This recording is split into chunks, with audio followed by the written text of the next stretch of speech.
Busca primero el reino de Dios y su justicia perfecta, y lo demás añadido será. Ya me conocen por si acaso me ven en la cara. Siguiendo avanzando, hermano, el texto que vamos a estar, se puede decir, la parte principal del estudio es este. Mateo capítulo 28, verso 19, dice: por tanto, id y haced discípulos a todas las naciones, bautizándolos en el nombre del Padre, y del Hijo, y del Espíritu Santo. Amén. Gloria a Dios. Amén. Si seguimos avanzando, hermanos, hay algo que tenemos que tomar en cuenta. Y es que, ¿cuántos son bautizados aquí? ¿Cuántos hermanos son bautizados? Ok, ahora las visitas. Ok. Hermano, quisiera preguntar esto porque precisamente nosotros recibimos a Cristo y nos bautizamos. Pero el tiempo pasa y sigue pasando. ¿Y qué pasa con nosotros? Que muchas veces nos quedamos tranquilitos y va pasando el tiempo, pasa un año, pasan 2 años, pasan 3 años, y a veces no nos preguntamos qué propósito tengo yo en este mundo, para qué Dios me creó. ¿Alguien me puede dar una definición de lo que entienda para qué Dios le creó? No tiene que ser la verdad, simplemente lo que usted entienda. Vamos a ver, ¿quién me puede ayudar? ¿El hermano acá? Para su adoración, muy bien. ¿Alguien más?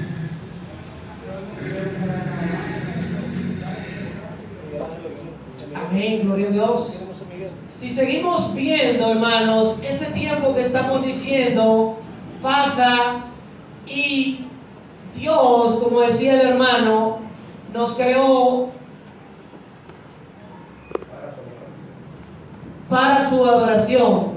Si leemos esta cita, dice Colosenses 1, 16 al 18, porque en Él fueron creadas todas las cosas, las que hay en los cielos y las que hay en la tierra, visibles e invisibles, sean tronos, sean dominios, sean principados, sean potestades. Todo fue creado por medio de Él y para Él. Como decía el hermano, una de las funciones por las cuales fuimos creados fue para adorar su nombre. Y hace unos momentos estábamos cantando, estábamos regocijándonos, estábamos recordando ese gran momento en el cual Él nos salvó. Pero ¿qué más, hermanos? ¿Qué más? Hay otras cosas que tenemos que tomar en cuenta. Y tengo otra pregunta. ¿Has pensado alguna vez cuál fue el propósito de Dios en haberte llamado? Ya dijimos para qué nos creó.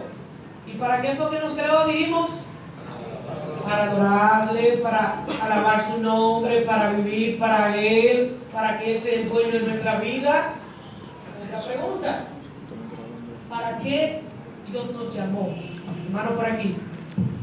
Dios nos llamó para que seamos salvos a través de su mandamiento y de su palabra. Amén, gloria a Dios. ¿Alguien más? ¿Para qué Dios nos ha llamado? De salvación. Amén, gloria a Dios. Hermano, por aquí. Para salvación y luego para que anunciemos las virtudes de Dios como iglesia y como gente particular. Muy bien, hermano, gloria a Dios.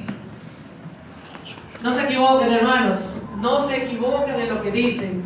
Aquí dice, hermano, que fue para evangelizar, y este es precisamente el gran mandamiento que nos compete a todo el que levantó la mano y dijo: ya yo soy bautizado, ya yo soy hijo de Dios.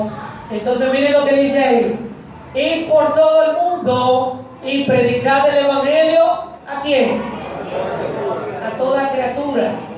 ¿Y quién es que tiene que hacer eso? ¿El pastor? ¿El grupo que se reúne los sábados, que nos escuchaban los anuncios? Esos son los únicos que tienen que predicar el evangelio a toda criatura. ¿Qué creen ustedes? No, hermanos, todo el que levantó su mano de una u otra forma tiene que cumplir con esto, hermano. Ir por todo el mundo. Ahora bien, lo que vamos a explicar en este estudio es la diferente forma en la que el Evangelio se ha predicado, los diferentes tipos de evangelistas que hay y cuál es la función de cada uno de nosotros al momento de decir voy a predicar el Evangelio. Así que como voy avanzando, si tienen alguna pregunta, levantan la mano y yo hago una pausa y le doy la participación. Así que sigo avanzando, hermanos. ¿Alguien me puede decir, hermano, qué entiende por el Evangelio? Porque para saber lo que voy a predicar, tengo que saber lo que es. ¿Alguien tiene un concepto, una definición, hermano, ya? Buenas nuevas de salvación. ¿Alguien más? ¿Sucre? Bueno, Alexander, es una noticia. Una Y noticia. qué gran noticia, como bien decía el hermano, es una buena nueva de salvación. Llevar a cabo lo que es el tema, es el versículo bíblico base, Mateo 28. Gloria a Dios. Claro, fiel cumplimiento a eso, tan sintetizado como es. Amén, gloria a Dios. Hermanos, así como decían, aquí tenemos 3 definiciones que van a refrescar o van a aumentar un poquito más el conocimiento de lo que es el Evangelio. Lo primero, Evangelio, viene del griego, hermano. Recuerden que el Nuevo Testamento fue escrito en griego y una parte en arameo. Esa palabra Evangelio significa buena noticia o evangelio en español.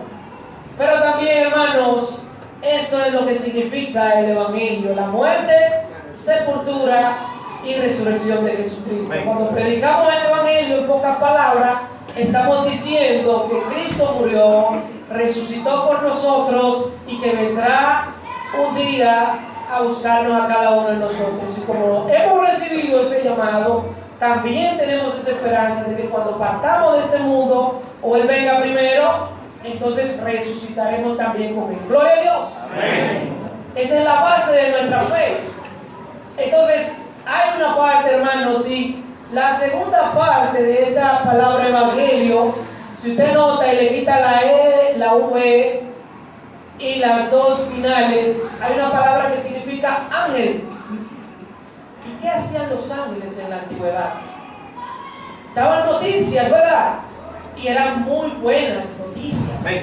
Entonces, la palabra evangelio también precisamente dice que se lleva un mensaje, y cuando usted es portador de ese mensaje, usted tiene un nombre que lo vamos a explicar después de este slide.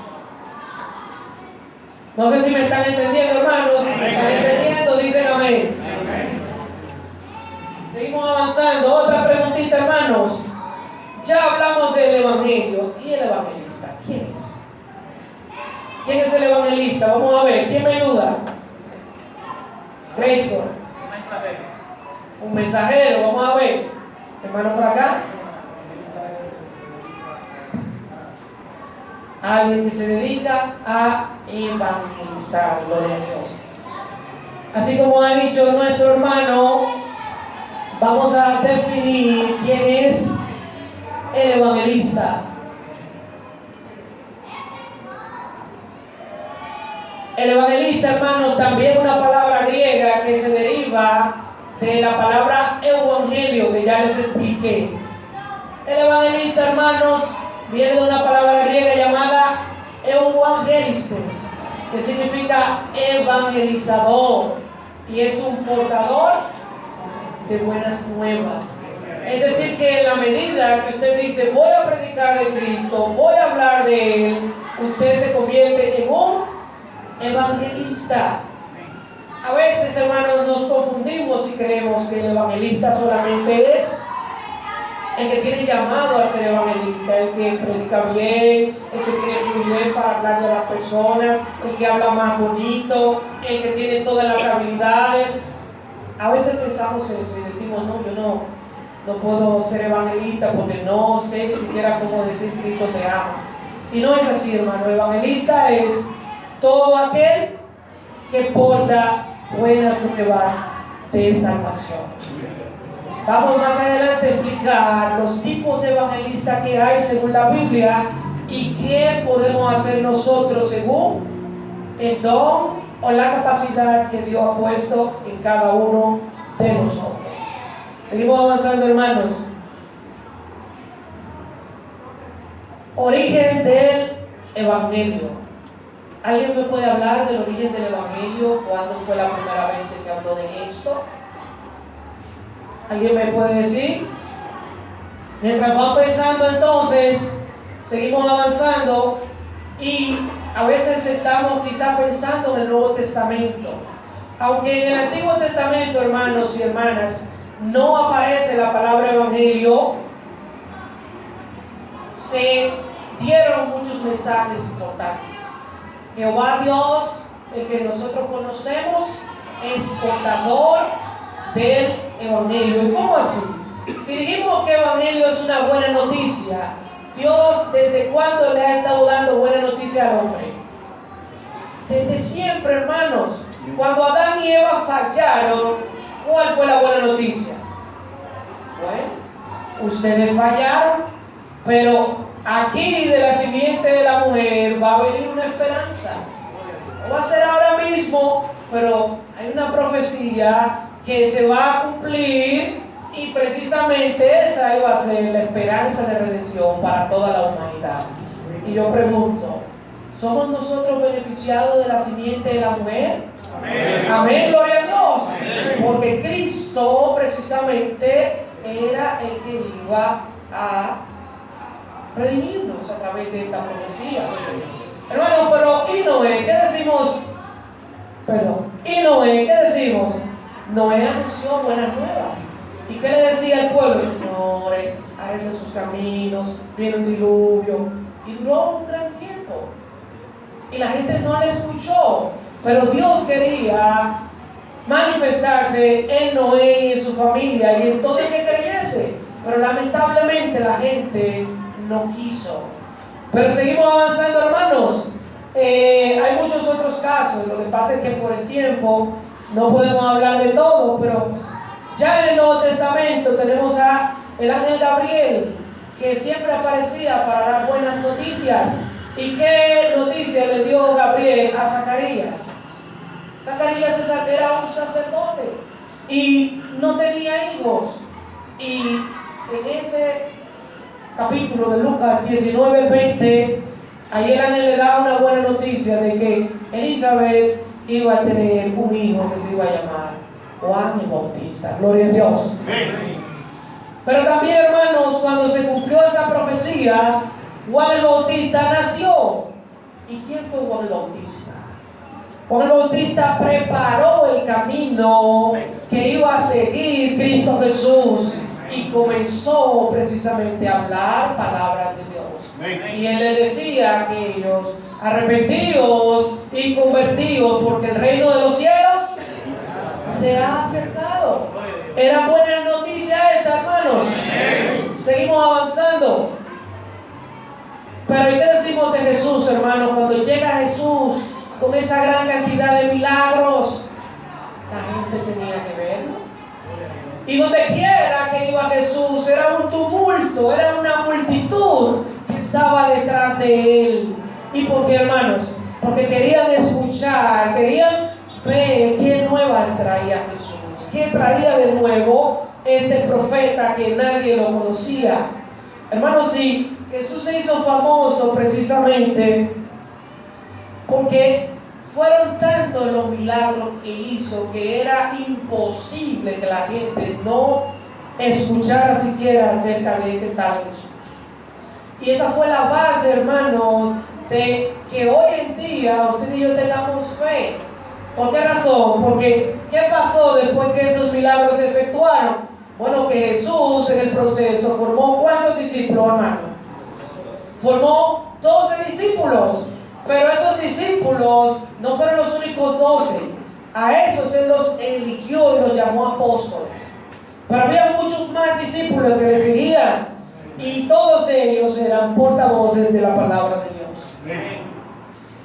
¿Y qué decir de los primeros cristianos, hermanos?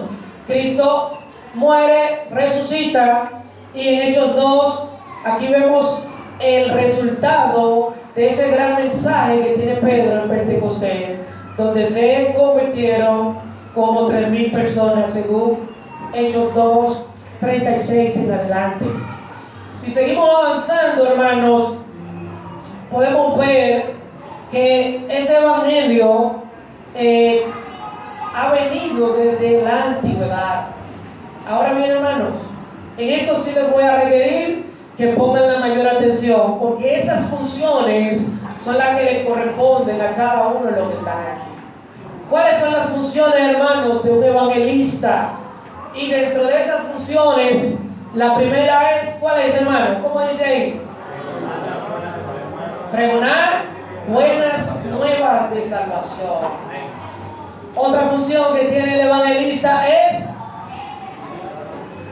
guiar a los incrédulos al conocimiento del Señor. Tercero, establecer nuevas congregaciones. ¿Y qué más, hermanos? Seguimos avanzando. Todos los evangelistas deben ser testigos de su fe.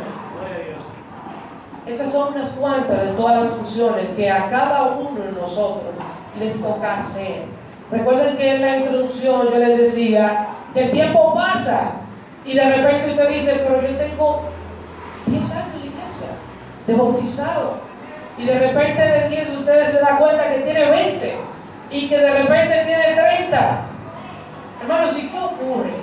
Que muchas veces estas funciones que yo acabo de decir no las hacemos, y el mundo muere sin Dios, y usted al lado de ese mundo muriendo, y usted como si fuera mudo. Usted no dice gloria a Dios, usted no. Quizás muchas veces estamos en otra cosa, pero estas son parte de las funciones que nos corresponden a nosotros como hijos de Dios, porque recibimos un llamado, hermanos. ¿Y cuántos respondimos a ese llamado? Levante la mano todo el que dijo, sí, Señor, yo te voy a servir. Todos, hermanos, recibimos ese llamado de alguna u otra forma. Ahora, ¿qué voy a hacer? Aquí hay unas cuantas cosas que usted puede ir haciendo.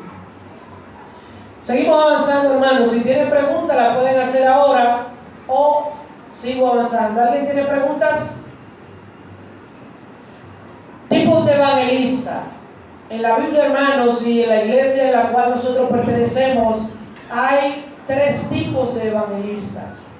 Usted es el responsable de entender en qué grupo está, y si usted quiere hacer el trabajo de alguna manera, puede hacerlo. Lo primero es, hermanos, que hay un grupo de evangelistas que lo tienen como misión individual. Ya dijimos que un evangelista es un portador de buena nueva, ¿verdad? Un portador del evangelio. Pero todo cristiano que anuncie el mensaje es un evangelista. Es un compromiso individual luego de ser discipulado. Ya dijimos, si usted fue discipulado, si usted fue bautizado, entonces ¿qué sigue después de eso? Ir a la iglesia y oír al hermano cantar, escucharle las oraciones y orar, ¿verdad? Ya eso es todo lo que yo tengo que hacer para ser salvo. No, hermanos, eso no es suficiente. Eso es para yo fortalecer mi vida espiritual, para yo poder hacer ¿qué, hermano? Luego que fui discipulado, entonces mi misión fundamental es evangelizar y discipular, según Mateo 5:15 y Mateo 28:19. Cuando los discípulos son llamados en estos versos, fueron 12 los que Jesús escogió en una primera instancia. Y luego que Jesús comienza a discipularlo, ¿qué hacen ellos? Él les da el mandato y le dice, mira, vayan por tal sitio y anuncien el evangelio donde quiera que ustedes vayan. ¿Y qué hicieron ellos? Eso hicieron, hermanos. ¿Qué más hicieron, hermanos? Dieron frutos. Según Juan capítulo 15, verso 1 al 10, Jesús que dice que es Él la vid verdadera y ¿Qué dice que somos nosotros? Somos los pámpanos. ¿Y qué dice él de los pámpanos? Que tienen que llevar fruto, ¿verdad? Y si no llevamos fruto, ¿qué pasará? Será cortado. ¿Y quién quiere ser cortado aquí, hermano, aquel día? ¿Usted se imagina que después de todo usted llegar tan lejos, que entonces en aquel día usted y yo seamos lamentablemente cortados? Eso es muy desagradable, ¿verdad, hermano? Pero tenemos tiempo todavía, porque miren, hermanos, aquí hay otro caso de la higuera. Mateo capítulo 11, 19. ¿Qué pasó con la higuera? Es tipo mediodía, por ahí más o menos, y viene Jesús y sus discípulos con esta hambre, y de repente ve esta higuera. ¿Y qué pasó con la higuera, hermanos? La higuera no tenía ni un fruto. ¿Y qué dice la palabra? Que Jesús la bendijo, ¿verdad? Eso fue lo que Jesús hizo. Dice la palabra que la maldijo y se fue. Cuando pasaron al otro día, ¿qué pasó con la higuera? Estaba seca. ¿Y por qué, hermanos? Porque cada uno de nosotros estamos llamados a tener frutos, gloria a Dios, a que se vea que Dios ha mostrado su amor en nosotros y que estamos nosotros de buena forma y de buena voluntad mostrar esas virtudes, gloria a Dios. Entonces, estos son ejemplos, hermanos, que tenemos que tomar en cuenta, pero este es el modo de evangelista que es de forma individual. Hay más evangelistas, hermanos. El segundo evangelista es como un ministerio local. ¿Cómo así, hermanos? Bueno, es la forma en que la iglesia se reúne, planifica las actividades y dice: el sábado vamos a predicar. ¿Y a qué hora nos vamos a juntar? A las 3 de la tarde, a las 4, a las 5. Y los líderes de la congregación de alguna manera deciden a motivar a todo el pueblo a que venga a compartir la evangelización. Pero muchas veces usted no puede porque trabaja. Muchas veces usted no puede porque está estudiando. Muchas veces usted no puede porque de alguna manera está ocupado. Pero va o hay en un momento el tiempo de que no todos estamos ocupados. No es que quizás usted no pueda venir en ese momento cuando la iglesia convoca, pero en su vida debe haber un momento de libertad, donde usted puede de alguna manera ser creativo y predicar el evangelio. Pero este ministerio, hermanos, precisamente es a nivel congregacional y la iglesia se divide en varios ministerios. ¿Cuáles son los ministerios que tiene la iglesia? Muchas veces tiene ministerio de canto, tiene ministerio de estudio de la palabra, tiene ministerio de jóvenes, tiene ministerio de niños, tiene ministerio de evangelización, etcétera, etcétera. Estamos divididos de una forma magistral. Pero muchas veces eso no está bien. ¿Y por qué, hermanos, digo que muchas veces no está bien eso? Porque el que canta dice: no, lo mío es cantar. Lo mío es cantar. Yo no tengo que evangelizar. Y el que estudia, ¿qué dice? Lo mío es enseñarle la palabra a este grupo de personas que está aquí. Yo no tengo que predicar. Yo no tengo que evangelizar. Que evangelicen los que tienen el don de evangelizar. ¿Eso está correcto, hermanos? No está correcto. Estos ministerios, hermanos, son importantísimos en la iglesia. Pero cuando lo direccionamos como algo adicional a nuestro trabajo. ¿Cuál es nuestra función fundamental como evangelistas? Que dije yo al principio. ¿Alguien se acuerda? Predicar el evangelio, ¿verdad? Salvar, o sea, traer alma a los caminos del Señor. Esa es nuestra misión 1A. Pero a partir de ahí, si yo quiero ser maestro, porque se me da bien enseñar, enseñe. Eso está muy bien. Pero recuérdense que la misión fundamental, ¿cuál es? Usted puede cantar, sí. El canto edifica mucho. Y cuando esas canciones que cantaron ahorita, excelente, nos llenan. Pero recuérdense que eso no es todo. Que también usted tiene que tomar en cuenta que evangelizar, hermanos, es nuestra misión fundamental. Y era lo que decíamos, hermanos, aquí más adelante. Y yo pregunto, ¿en cuál de estos ministerios te encuentras? Eso es personal, no tienen que responderme eso. Pero si usted no pertenece actualmente a ningún ministerio de lo de la iglesia, empiece por ahí. Dígale al pastor, yo quiero hacer algo por Cristo, por la obra, por mi vida espiritual. Empiece por ahí. Y número 2, recuerde que a todos nos van a preguntar de alguna manera el fruto que nosotros tengamos en el proceso. Entonces, hermanos, lo más importante de todo, ya lo hemos recalcado muchas veces: evangelizar y discipular.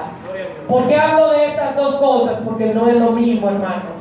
Evangelizar es simplemente llevar las buenas nuevas. Cuando usted viene a Cristo, con usted hay que trabajar, con usted hay que explicarle, con usted hay que decirle todo lo que usted debe saber, cuál es su deber, cuál es su misión y cuál debe ser su visión en función del trabajo futuro.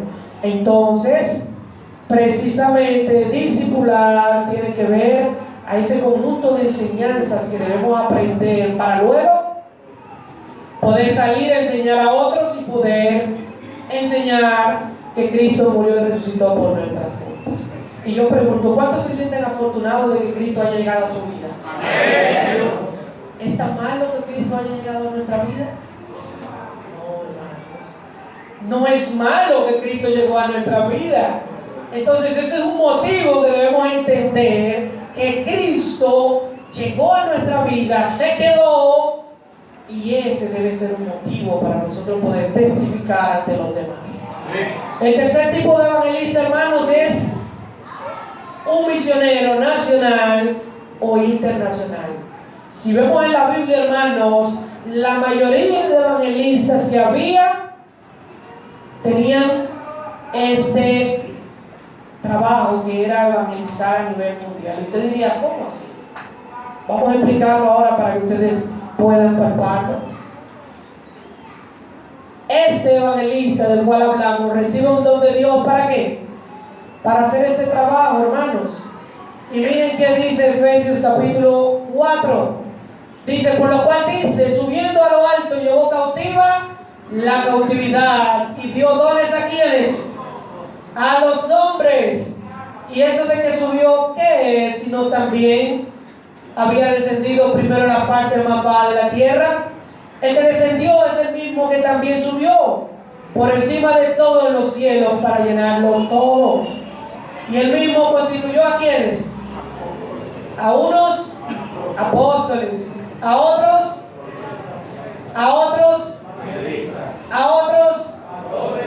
y a otros ministros.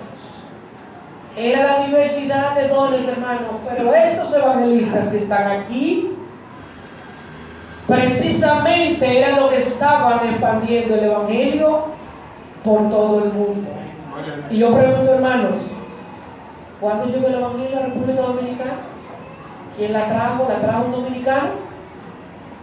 ¿Ustedes se imaginan que la familia Morgan, que llegó en la década de los 60 a nuestro país como misionero de Estados Unidos, no hubiesen venido a la República Dominicana a predicar ese mensaje? ¿Cómo usted y yo pudiésemos pertenecer a la gloriosa iglesia de Cristo? Iba a ser difícil, pero alguien tuvo que entender estas palabras y decir, voy para la República Dominicana. Voy a predicar a Cristo en ese lugar donde no se conoce la gloriosa iglesia que Cristo fundó y compró con su propia sangre. Entonces, hermanos, este sí es un don que no todos podemos tener. ¿Por qué razón? Porque ya hemos dicho dos tipos de evangelistas. El evangelista que lo hace de forma individual, los evangelistas que trabajan de forma colectiva, y también este tipo de evangelista que ya Dios lo otorga como que, como un don, como una habilidad, como una capacidad que está dentro de nuestro corazón, que está dentro de nuestra mente, y hasta inconscientemente nos impulsa a expandir el Evangelio en todas las fronteras. ¿Ustedes conocen a alguien que tenga ese don?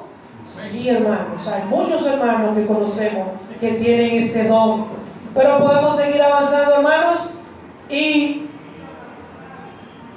este tipo de trabajo, hermanos, era específico de estos evangelizadores que eran misioneros. Y en la Biblia hay muchos, hermanos. Primero vemos a Jesús, que es la raíz del Evangelio. Jesús se quedó solamente en Judea. Él anduvo, hermanos, por muchas ciudades, predicando el Evangelio por todos los lugares. Y andaba con sus discípulos, y donde quiera que llegaba, ¿qué hacía la gente? Que la recibía, porque la gente tenía sed de escuchar la palabra. La gente tenía necesidad de escuchar el mensaje de salvación. Y yo pregunto, ¿hoy en día la gente tiene necesidad de escuchar la palabra de Dios? ¿Tiene sed de escuchar el mensaje? Entonces, hermano, Jesús es la raíz de este evangelio, y Él, se puede decir, encendió una chispa que siguió encendida en sus discípulos, que aprendieron todo de su maestro, inclusive hasta la forma de morir. ¿Usted se imagina que usted sea un discípulo que hasta imite la forma de morir de su maestro? Eso significa que usted está dispuesto a todo por el evangelio, que usted está dispuesto a llegar hasta las últimas consecuencias. La mayoría de discípulos, hermanos, ninguno, o no ninguno, sino muy pocos murieron en su cama. Pedro fue, según una antigua tradición, muerto, crucificado, cabeza abajo. Muchos murieron quemados en la hoguera, otros murieron decapitados, como fue el caso de Pablo, otros fueron apedreados, como el caso de Esteban, y podemos seguir hablando de muchos casos. Pero ¿por qué murieron ellos, hermano? ¿Por defender su vida? No. Por defender el evangelio, gloria a Dios.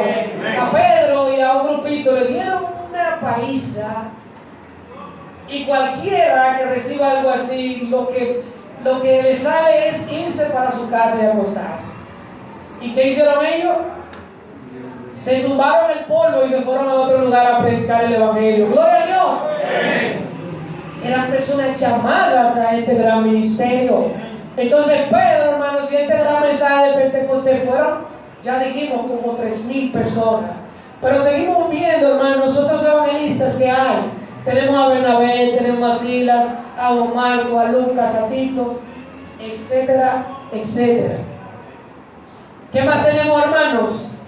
¿Y qué decir de Felipe, hermano? Felipe, y como les decía tiempo atrás, una de las primeras funciones de Felipe, y de las más notables, es que fue elegido como un diácono de la congregación. Y Felipe pudo haber dicho: no me cargue más de trabajo, ya yo soy diácono y esa es mi función. ¿Y qué hizo Felipe, hermano? Él cumplió con su diácono, con el tema de ser diácono, y dice, hermano, que fue un evangelizador y que lo expandió por Samaria y por muchos países, según Hechos 21:8 y Hechos 8:4. Pero podemos seguir, hermanos, hablando. ¿Y este señor, alguien lo conoce? ¿Alguien conoce a Pablo? Hermanos, Pablo es considerado el apóstol y el evangelista de los gentiles. Pablo fue llamado, según Romanos 1:1, ¿para qué? Para evangelizar, para predicar el evangelio. Y obviamente Pablo hizo su trabajo. ¿Qué creen ustedes? ¿Cuántas cartas escribió Pablo? ¿Casi? 13 cartas, como dice el hermano. O sea, una gran parte de los libros que están en el Nuevo Testamento fueron inspirados por Dios a través de Pablo. Sí, Mesa, el asunto de Pablo fue tan profundo que yo pienso que Pablo, desde que dejó de ser Saulo, que descendió de ese caballo, no que descendió por su voluntad, sino porque lo tumbó el Señor, eso es lo que sabemos bíblicamente, con un propósito de que desde ese entonces Pablo fuera, y desde mi punto de vista puede estar equivocado, uno de los responsables principales de la iglesia. Aún enfocando a Pedro con sus virtudes y todo lo que sabemos. Pero es que el tema de Pablo es más allá de lo que nosotros nos imaginamos. Amén. Desde el momento que Saulo de Tarso desciende y se le da el nombre de Pablo, ya inmediatamente se le manda como misionero. Desde ahí se fue como misionero. Sabemos el relato. Desde ahí él descendió y se mandó a una casa por ahí a darle la buena nueva de salvación a gente que estaban lejos de Dios. Y de ahí la iglesia siguió creciendo. Y ahí estamos el famoso mensaje de que cree en el Señor Jesús y serás salvo tú y tu casa, entre otras cosas. Aunque sabemos que eso no se queda ahí. Es una forma sintetizada de decir el versículo. Sabemos que Pablo le enseñó también el bautismo y que le enseñó una serie de cosas conforme al Nuevo Testamento. Pero yo entiendo, mi hermano, que Saulo de Tarso, hoy Pablo, y que sigue siendo Pablo, el apóstol, es uno de los pioneros principales de la gloriosa iglesia del Señor. Amén, gloria a Dios. Y así como tú dices, es importante el papel de Pablo, porque Pablo recibió un llamado. ¿Y quién le llamó a él?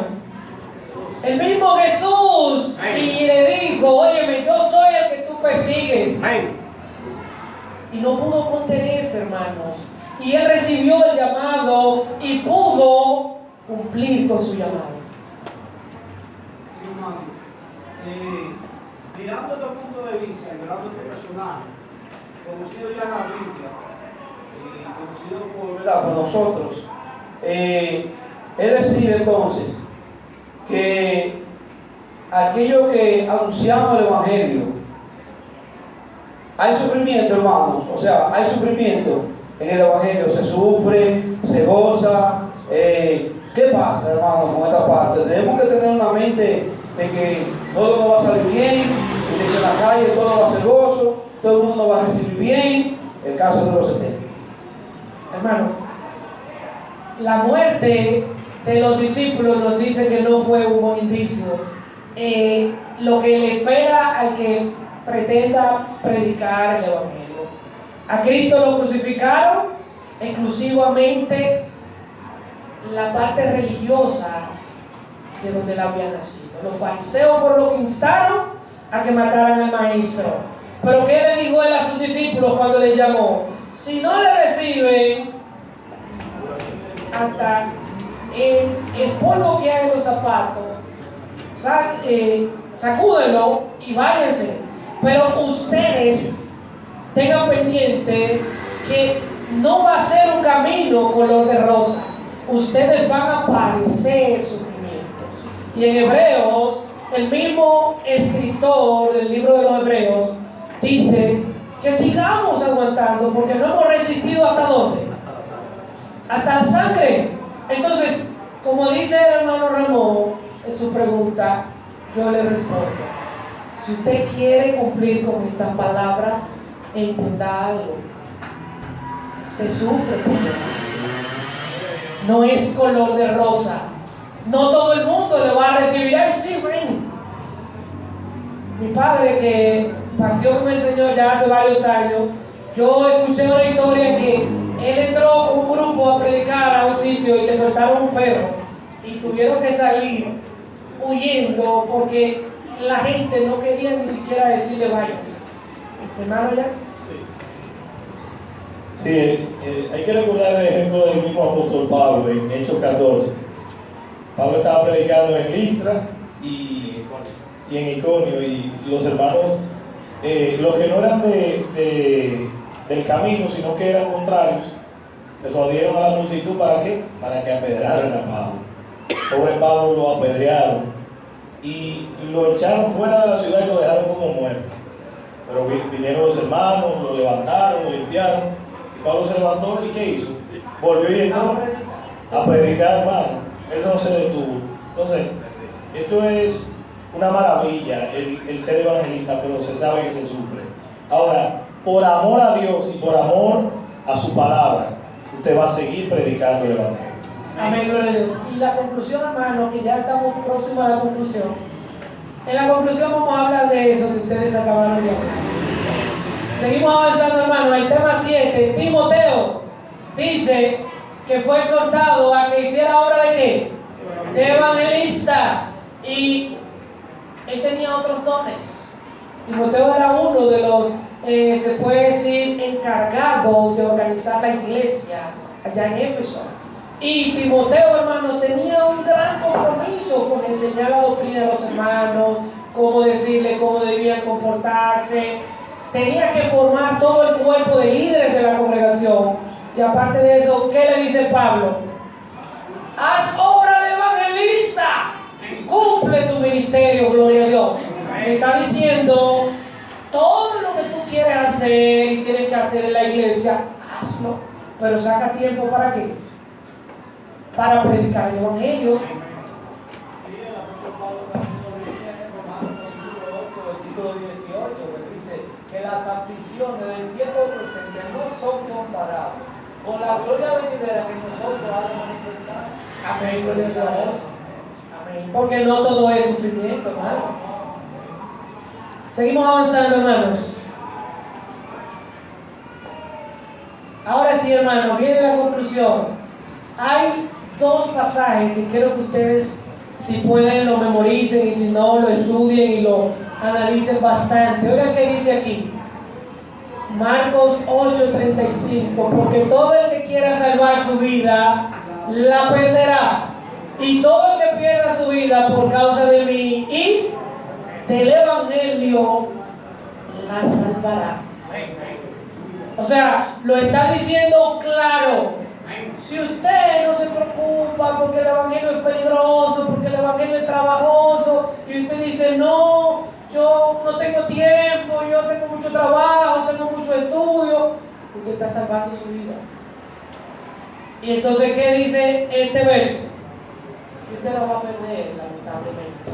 Pero si usted dedica tiempo para ese evangelio, y cuando le toque partir de este mundo, entonces usted va a hallar la vida allá en aquel lugar. ¿Cuántos quieren hallar la vida eterna? Entonces tengamos pendiente que nuestra misión, hermanos, es evangelizar.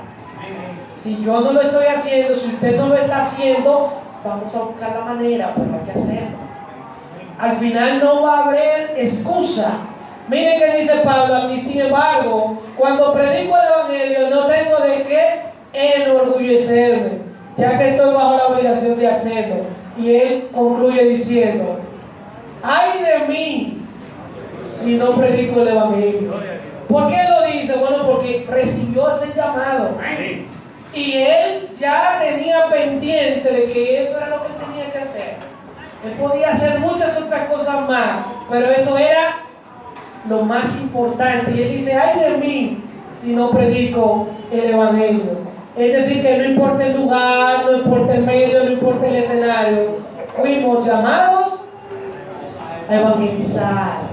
Finalmente, hermanos, en esta conclusión hay un verso que nos debe llenar de gozo y satisfacción a nosotros, que es Romanos capítulo 1, versos 16 y 17, que dice, que no me avergüenzo del evangelio, porque es poder de Dios para salvación a todo aquel que cree.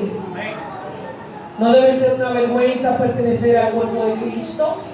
No debe ser una vergüenza aceptar el evangelio. Y si hay alguien que todavía no haya recibido a Cristo como su Salvador en esta noche, puede tener ese gran privilegio de aceptar esta buena noticia, que Cristo murió y resucitó por ti también, y que también está dándote la oportunidad de que tú arregles tu vida con Él y le sirvas. Así que, hermanos, tengamos pendiente que nuestra misión fundamental fue evangelizar y discipular. Y en aquel día el Señor va a sacar cuentas y va a decir, dime, mi niño o mi niña, ¿cuántos tú tuviste el privilegio de traer a Cristo? ¿Ustedes recuerdan la anécdota de los talentos? La parábola, que el Señor le entregó los talentos y al final le dijo, venga, vamos a hacer las cuentas. Y a cada uno le pidió conforme a lo que le entregó. Y al final, ¿qué pasó con los dos primeros? Dice la palabra que multiplicaron sus talentos. El que tenía 5 consiguió 5 más. El que tenía 3 consiguió 3 más. ¿Y qué pasó con el que tenía 1? Lo guardó. y no hizo nada con su talento. ¿Qué estás haciendo tú con ese llamado que Dios ha puesto en tu vida? ¿Qué estás haciendo tú con ese evangelio tan bonito que recibiste? Ese evangelio tan bello que tantas cosas buenas ha hecho en tu vida. ¿Qué estás haciendo tú hoy en día? Recuerda, hermano, recuerda, hermana, que fuiste llamado, que fuiste llamada para evangelizar. Que Dios nos bendiga, hermanos, y muchas gracias a todos por la atención. Dios nos bendiga.